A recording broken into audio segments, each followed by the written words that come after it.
ಬಂಡೂರು ಗ್ರಾಮ ಪಂಚಾಯಿತಿ ವ್ಯಾಪ್ತಿಯ ನರೇಗಾ ಯೋಜನೆಯಡಿಯಲ್ಲಿ ಗಂಗಾಧರನ ಕೆರೆ ಕಾಮಗಾರಿ ಬಿರುಸಿನಿಂದ ಸಾಗಿದೆ. ಕೂಲಿಕಾರನಾಗಿ ಅತಿ ಶಿಕ್ಷಕನ ಕೆಲಸ ಮಾದರಿ. ಮಳವಳ್ಳಿ ತಾಲೂಕಿನ ಬಂಡೂರು ಗ್ರಾಮ ಪಂಚಾಯಿತಿ ವ್ಯಾಪ್ತಿಯ ಗಂಗಾಧರನ ಕೆರೆ ಅಭಿವೃದ್ಧಿ ಕಾಮಗಾರಿಯು ನರೇಗಾ ಯೋಜನೆಯಡಿಯಲ್ಲಿ 300 ಜನ ಕೂಲಿಕಾರರು ಬಿರುಸಿನಿಂದ ಕಾಮಗಾರಿ ನಡೆಸುತ್ತಿದ್ದು, ಈ ಯೋಜನೆಯಲ್ಲಿ ಪದವಿ ಪಡೆದ ಅತಿಥಿ ಶಿಕ್ಷಕನೊಬ್ಬ ಕೆಲಸ ಮಾಡುತ್ತಿರುವುದು ವಿಶೇಷವಾಗಿದೆ.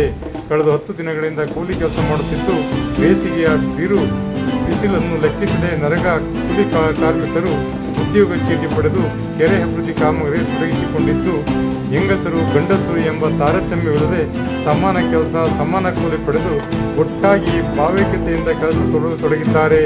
ಈ ಕಾಮಗಾರಿಯಲ್ಲಿ ಸ್ನಾತಕೋತ್ತರ ಪದವಿ ಪಡೆದ MA, BEd, D.Ed ಶಿಕ್ಷಣ ಪಡೆದಿರುವ ಅತಿಥಿ ಶಿಕ್ಷಕ ಕಲಾರಪುರದ ಚುಂಚುಣನವರು ಉದ್ಯೋಗ ಚೀಟಿ ಸಂಖ್ಯೆ 1081 ಪಡೆದು ಕೆರೆ ಅಭಿವೃದ್ಧಿ ಕಾಮಗಾರಿಯಲ್ಲಿ ಕೂಲಿ ಕೆಲಸ ಮಾಡುತ್ತಿರುವುದು ಇತರರಿಗೆ ಮಾದರಿಯಾಗಿದೆ. ಈ ಸಂದರ್ಭದಲ್ಲಿ ಅತಿ ಶಿಕ್ಷಕ ಚುಂಚಣ್ಣ ಮಾತನಾಡಿ, ನಿರುದ್ಯೋಗದ ನಡುವೆ ಸಿಕ್ಕಿದಷ್ಟು ದಿನಗಳ ಕಾಲ ಉದ್ಯೋಗ ಪಡೆದು ಕೂಲಿ ಕೆಲಸವನ್ನು ಮಾಡುತ್ತಿದ್ದೇನೆ.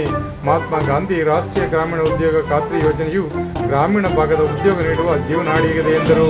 ಬನ್ನಿ ನಾವು ನೋಡೋಣ ಮಳವಳ್ಳಿ ತಾಲೂಕಿನ ಬಂಡೂರು ಗ್ರಾಮ ಪಂಚಾಯಿತಿ ವ್ಯಾಪ್ತಿಯ ಗಂಗಾಧರನ ಕೆರೆ ನಡೆಯುತ್ತಿರುವ ನರೇಗಾ ಯೋಜನೆಯ ವಿಶೇಷ ಕಾಮಗಾರಿಯ ದೃಶ್ಯವನ್ನು. ವಿಶೇಷ ವರದಿ ಮಾಗನೂರು ಎಂ ಶಿವಕುಮಾರ್, ಮಾಮರ ಮೀಡಿಯಾ, ಮಳವಳ್ಳಿ.